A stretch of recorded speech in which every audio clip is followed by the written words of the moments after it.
If you like money and fantasy football, you're going to love this free offer to make money with DraftStreet.com. In fact, you've got a chance to win my money because I'm running a $300 league today where the top 7 finish in the money. Hi guys, Al DeMarco here, and today you'll be competing against my team and amongst yourselves to win my money. Fantasy sports have changed over the years, making them more lucrative. No more waiting to get paid at the end of the season. With DraftStreet.com, you get instant gratification. Here's the deal. Go to DraftStreet.com right now. Enter this code, DeMarco, my last name. That's going to get you access to my league today. Entry costs absolutely nothing. It's free to play for a shot at winning my money. You have a $100,000 salary cap to draft your team. You've got until the 1 p.m. Eastern Time kickoffs to set your roster, and the winners will be determined when the Monday night game is over. Remember, the top 7 finish in the money with my $300 at stake. Go to DraftStreet.com, use the passcode DeMarco, build your team now. Welcome back, everyone, to this holiday edition of the Countdown to Kickoff program. Hope you're enjoying the week with your family and friends. We've got more games to break down, but first, Steve and I want to talk about fantasy football. And guys, unlike days gone by, you don't have to wait to make money playing fantasy football, because with DraftStreet.com and the free contest we're going to talk about, it's instant gratification. And I never understood why gamblers liked fantasy football, because most gamblers, like you and I, need that instant gratification. We like to make a bet and immediately get rewarded if we win. Well, with the old school fantasy football, you had to wait the entire season, constantly redrafting, and wait for your $100 payoff 17 weeks later. No fun. But now, with DraftStreet.com, everything's instant. It's week to week, not year to year, so it's really action, and gamblers, they're coming like droves. Absolutely. And guys, here's a special contest for you to try it out. And this is good for those of you that are newcomers, those of you that have played the contest every single week. I put $300 of my money on the table, and the top 7 in the contest that we run in conjunction with DraftStreet.com finish in the money. And as Steve said, it pays off after the last game on the weekly card. Guys, it's a Monday night game, so Monday night after the game, that's when the contest is determined. Top 7 finish in the money. It's a free entry. You get a $100,000 mythical bankroll to play general manager. Every player has an assigned value. You draft a couple of quarterbacks, 2 running backs, 2 wide receivers, a tight end, etc. It takes you about 5 minutes to put together your team. You've got until 1 o'clock Eastern Time on Saturday to finalize your rosters. And then, guys, you're in it. And all you got to do is go to DraftStreet.com, enter my last name, DeMarco. It's that easy. It gets you free entry into the contest. And again, top 7 finish in the money. Matter of fact, last week, a guy with the username Brian P., 186 points.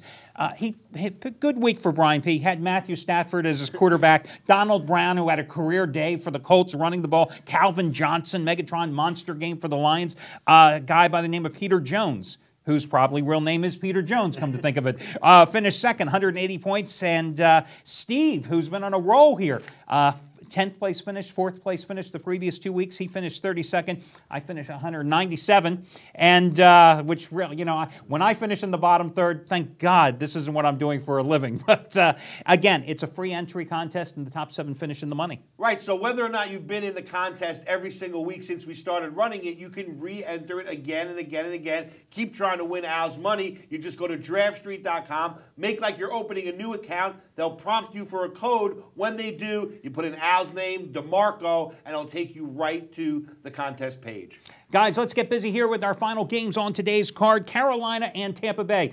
I was in Tampa last weekend. I happened to go see the Cowboys game, not much of a game. 3rd time this season I've seen the Buccaneers in person, which I think makes me eligible to be NFL Fan of the Year, or means I have to have my head examined. But listen, this Tampa Bay team has lost 8 in a row. Raheem Morris, hey baby, you're going to be joining Tony Soprano on the unemployment line soon. 1-7 ATS in that stretch. 5 of those 8 losses by double digits. Carolina goes to Houston last week. Really impressive win. Just another game that I was wrong about. Well, we both were there. First win for Carolina against a winning team this year.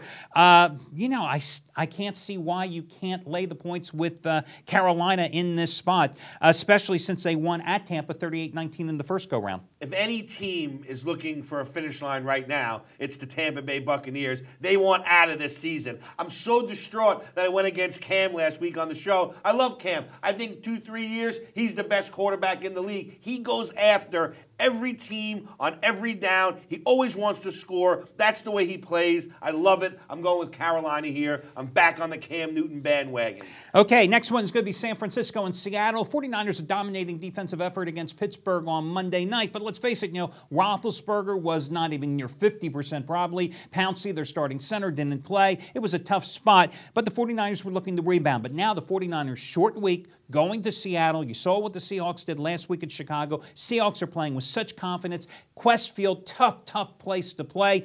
That secondary of the Seahawks has just gelled, and that's really what's fueled their defensive turnaround, because they don't have a great pass rush other than Chris Clemens, but they're an efficient team offensively with Marshawn Lynch leading the ground game. And I'll tell you what, I think this is a scary spot if you're a 49ers fan. Yeah, the coaching at the 49ers has been unbelievable. I mean, they've really had a season this year to be remembered. But like you said, you get Seattle at home. They're a different animal. I love Seattle in this game. I think San Francisco possibly overlooks this game, looks ahead, doesn't see much of a competition factor with Seattle. I think they get surprised. I like Seattle here. Yeah, I'm definitely with you on Seattle. Final game we're going to take a look at today is going to be your Dallas-Philadelphia contest. Now, we remember what happened the first time when these two met. It was a Sunday night game. The Eagles absolutely destroyed them that night. LaShawn McCoy running for 185 yards in that game. Rob Ryan's defense came into that one so good against the run. And I mean, it looked like the Swiss cheese defense, the Matador defense. The Eagles ran the ball relentlessly. Michael Vick had a big game.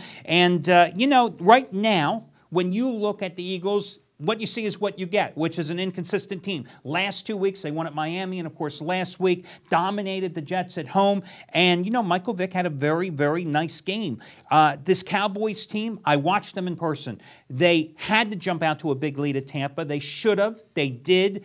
And in the second half, they were absolutely pathetic. Sure, they snapped that 2-game losing streak, but this is still an inconsistent team, and they're not as good now as the first time they played the Eagles, because DeMarco Murray is no longer in the lineup. Felix Jones is their main running back, and I do not want to put all my eggs in that particular basket. Well, we both liked Dallas against Tampa last week on the show. Whole different animal when you talk about Philadelphia, especially when they're playing inspired ball. Not just good ball, inspired ball. I don't know if they're rallying around their coach, want to save Andy Reid's job. You haven't heard anything on the Philadelphia media about Andy Reid's job. Usually when Donovan McNabb everyone wanted him to go, owner came out and said he ain't going anywhere yet. They haven't said that about Andy Reid. Maybe that's the motivating factor here. I don't know. But I like the Eagles here. I am wary of laying points with Dallas, especially at home in the month of December. I don't like it. I'm going with the Eagles here. Now, the problem with this game is the motivation for the Eagles. Listen, guys, they have a slim shot to still remain alive for the postseason, but a lot will depend on what happens with the Giants-Jets game earlier. But still, I think they're playing for pride. I think there are certain players on that team that are playing to keep Andy Reid's job. Chief among them, Michael Vick, because it was Reid that showed faith in him and restored his career, got him back into the league. Got him that payday. Exactly. Got him the big money, too. So I think the Eagles are the play here. I think that, you look at this line, as a former bookmaker, of course Dallas is going to be a 2.5 to 3-point favorite. They're playing at home. There's no way you're going to make Philadelphia, even though they dominated the first go-round, the favorite in this contest. But in reality, the Eagles are the play here. They're winning outright. Well, think about what that line actually says, because the line always tells a story. When it's 2.5, they're saying that on a neutral field, Philadelphia is the better team, because everybody knows two equal teams, they give you 3 points for a home field advantage. They are actually making the statement that Philly's the better team. I agree with them. So, and that's the case, guys. If you're betting Philadelphia or you're betting Dallas, this line 2.5 to 3, you've got to consider doing something with the half point. And if you don't believe me, guys, just go back 2 weeks ago with Denver and Chicago when that half point came into play. Well, that'll do it for this holiday edition of the Countdown to Kickoff program. We've got one more week of the NFL season. Remember, if you missed any portion of the show, you can watch it in its entirety on the website. As for me, I've got my free daily video reports where I break down your games of basketball and football, money-saving coupons and discount codes, etc. So, for Steve Budin, Al DeMarco here, happy holidays to you all, and we'll catch you again next week.